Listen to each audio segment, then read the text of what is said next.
पिता परमेश्वर में आज आपका धन्यवाद करता हूँ और आज के समय के लिए, खास करके इस पल के लिए जो आपने हमें दिया है। तेरे बेटे बेटियों को प्रभु हम आपके हाथों में देते हैं, उन्हें अपने लहू में छिपाइए और उनके ऊपर अपनी करुणा का हाथ रखिए। और इस समय पिता अपनी प्रिय बेटे और बेटियों से बात करिए। आप जो भी हमसे बात करना चाहते हैं, आइए पवित्र आत्मा, हम आपका स्वागत करते हैं और आज के वचन के द्वारा लोग अपने जीवन में आशीषों को प्राप्त करने पाए, यीशु मसीह के नाम में आमीन। सालों में एवरीवन, मैं इवांजलिस्ट रॉबर्ट जेम्स एक बार फिर से आप सभी का प्रभु यीशु मसीह के नाम में स्वागत करते और मैं आशा करता हूँ कि आप और आपका परिवार प्रभु यीशु मसीह में सुरक्षित होंगे। मेरे प्रियो, आज का वचन हमारी जिंदगी में बहुतायत से आशीष को लेकर आएगा। आज का मेरा विषय है कि किस पर जल्दी आशीषें आती हैं, कौन व्यक्ति जल्दी आशीषों को पाता है। आज बहुत सारे लोग आशीषों के लिए इधर उधर भागते हैं, आशीषों के चक्कर में चर्च टू चर्च भाग रहे हैं, कभी इस चर्च, कभी उस चर्च, कभी इस कलीसिया, कभी उस कलीसिया, कभी इस पास्टर के पास, कभी उस पास्टर के पास, कभी इस पास्टर से दुआ करा ली, कभी उस पास्टर से दुआ करा ली। उनकी जिंदगी भगोड़ों के समान हो गई। सॉरी, मुझे माफ करना। और उन्होंने भाग भाग के अपनी दशा ही खराब कर दी। उसके बावजूद भी उनकी जिंदगी में कोई आशीषें नहीं दिखाई दे रही। कुछ तो पैसे को ले देकर आशीषें लेने की कोशिश में रहते हैं, पैसे देकर प्रार्थना करवाते हैं। लेकिन आज परमेश्वर मुझसे और आपसे एक विषय पर बात करना चाहता है कि किस पर जल्दी आशीषें आती हैं। नीति वचन 28 के 20 में लिखा है कि विश्वास योग्य मनुष्य पर आशीष होते ही रहते हैं। विश्वास योग्य मनुष्य पर, यदि आज आप विश्वास योग्य हैं तो परमेश्वर आपके ऊपर आशीष देने में देरी नहीं करेगा। और यदि आप विश्वास योग्य नहीं हैं तो आप चाहे जिधर भागते रह जाइए, आपको जहां मर्जी जाना है जाइए, कोई आशीषें आपको मिलने वाली नहीं। हजारों की भीड़ यीशु मसीह के पीछे चल रही थी, हजारों की भीड़।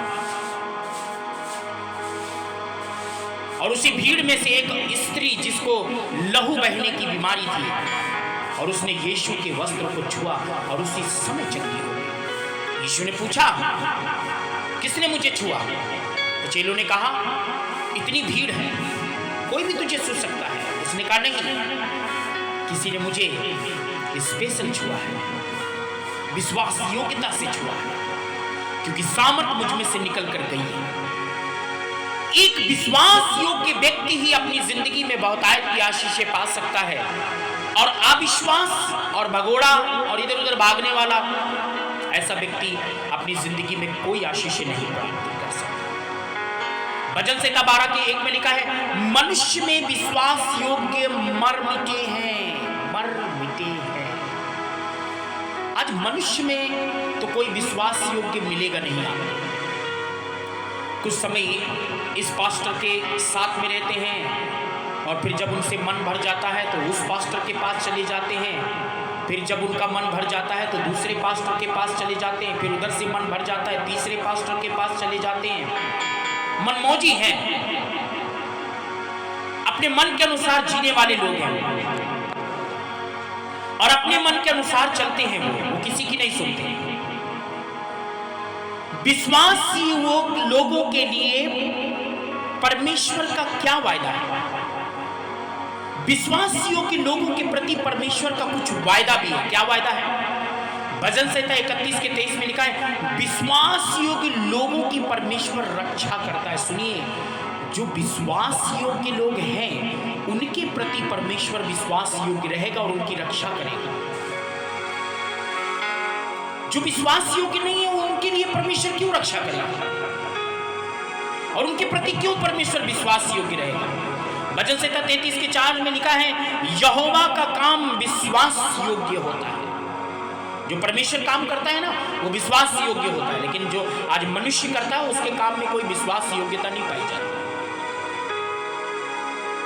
और यदि आप विश्वास योग्य रहेंगे तो उसका परिणाम भी है। मत्ती 25 के 21 में लिखा है, यदि तुम थोड़े में थोड़ा विश्वास योग्य रहोगे तो परमेश्वर तुमको बहुतायत का अधिकारी बनाएगा। आज हम थोड़े में विश्वास नहीं रहते, विश्वास योग्य नहीं रहते। छोटी कलीसिया में भी जहाँ 50 लोग आते वहाँ विश्वास योग्य नहीं रहते। हम जहाँ पर लाखों लोगों की भीड़ है वहाँ पर जाकर विश्वास योग्य बनने की कोशिश करते हैं। लोगों ने आज अपनी दशा खराब कर दी है, लोगों की पूरी लाइफ बिगड़ गई है। और मैं आपसे कहता हूं, यीशु ने कहा था, हे छोटे झुंड मत डर, क्योंकि परमेश्वर को खाया कि वो तुम्हें राज्य दे। किन किन बातों के प्रति आपको विश्वास योग्य रहना है? पहली बात, आपको परमेश्वर के प्रति विश्वास योग्य रहना है, क्योंकि बाइबल इब्रानियों उसकी 11 की 6 में लिखा है कि विश्वास के बिना परमेश्वर को प्रसन्न करना अनहोना है। और जो कोई परमेश्वर के पास आता है उसे ये विश्वास करना चाहिए कि वो है और मांगने वाले को प्रतिफल देता है। पहली बात, एक व्यक्ति के अंदर परमेश्वर के प्रति विश्वास योग्यता होना चाहिए। परमेश्वर के प्रति विश्वास। दूसरी बात, अपनी कलीसिया और अपने अगुवे के प्रति विश्वास योग्य। भजन संहिता 92 उसके 13 और 14 में लिखा है, जो अपने आप को एक जगह, एक भवन में, एक कलीसिया में रोक देते हैं, वो परमेश्वर के आंगनों में फलते फूलते हैं, उन्नति करते हैं। व्यवस्था विवरण 12 के 5 में लिखा है, जहां से तुमने अपनी लाइफ को प्रभु के साथ शुरू किया था वही आपकी असली कलीसिया है। क्या आप वहां विश्वास योग्य हैं? जिस अगुवे के द्वारा आपने बपतिस्मा लिया, जिस अगुवे के द्वारा आपने प्रभु को जाना, वही है आपका असली जगह। लेकिन क्रूसेडों में आज लोग ज्यादा भागते। क्रूसेड जहां पर सुन ले वहां पर जाएंगे, नाचने, मटकने, कूदने।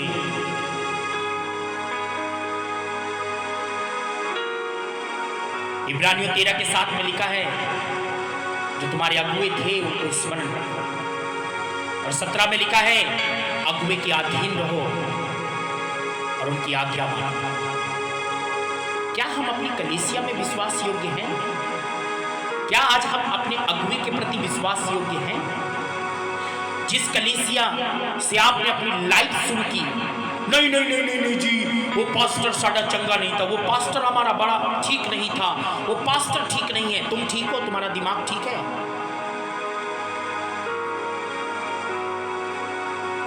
साउल भी तो नहीं ठीक था, राजा दाऊद को मारने की कोशिश में था, जबकि वो उस समय राजा भी नहीं था दाऊद। और दाऊद को पता था कि ये मेरा शत्रु है, ये मुझे मारने के लिए घूम रहा, लेकिन दाऊद ने कभी भी पलट के साउल के विरोध में कोई बात नहीं की। हुई हुआ, तुम कौन होते हो? परमेश्वर के दासों को जज करने वाले। यू आर अ जज। हजारों की भीड़ उस देह व्यापार, यूहन्ना 8 अध्याय 1 से 11 में, वो देह व्यापार करने वाली स्त्री को फरीसी लोगों ने पकड़ कर लाए। हजारों की लोग वहां पर भीड़, पता नहीं कितनी भीड़ खड़ी होगी। लोग उसकी बदनामी कर रहे थे, उसकी हंसी कर रहे थे, ठट्टे उड़ा रहे थे, पत्रवाह करने जा रहे थे। लेकिन पत्रवाह से पहले यीशु के पास लाए, यीशु ने उसकी बेइज्जती नहीं की। यीशु जमीन पर लिखने लगे और एक बात कहा, जिसने कभी पाप नहीं किया वो इसको पहले पत्थर मारे। सभी छोटे से बड़े तक लिखा है, अपने पत्थरों को फेंक कर वहां से वो चले गए, वहां से भाग गए। यीशु ने उस स्त्री के पापों को उछाला नहीं, बेइज्जती नहीं की। आज तो हम यूट्यूब, फेसबुक में एक दूसरे की बेइज्जती ही करते रहते हैं, एक दूसरे पास्टर की आलोचना ही करते रहते हैं। जरा सा किसी की कमी मिल जाए, आलोचना। जरा सा किसी की बात को पता चल जाए, उसके बारे में उड़ाना। बाइबल में नीति वचन 25 के 9 में लिखा है कि पराई का भेद नहीं खोलना। गलातियों 6 के 1 में लिखा है, अगर कोई गलती से पाप में पकड़ भी जाया जाए तो हमें ऐसे लोगों को समझाना और संभालना भी है और अपनी भी चौकसी करनी है। क्यों तुम दूसरे की इज्जत बेइज्जती करते हो? क्यों दूसरे के बारे में इधर उधर उछालते घूमते हो? अपनी कलीसिया और अपने अगुवे के प्रति विश्वास योग्य रहें। तीसरी बात, अपने परिवार के प्रति विश्वास योग्य रहें। पहला तीमुथियुस 5:8 में लिखा है, जो अपने घराने की चिंता ना करे वह विश्वास से मुकर गया और अविश्वासी से भी बुरा बन गया।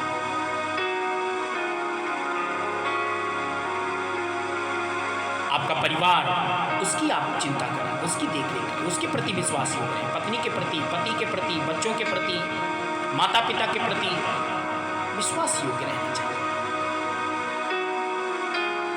विश्वास योग्य बने रहना चाहिए। चौथी बात, अपने काम के प्रति, जिस जगह पर आप काम करते हैं, जिस मालिक के अंदर काम करते हैं, जो आपका काम की जगह है, वहां पर भी आपको विश्वास योग्य रहना चाहिए।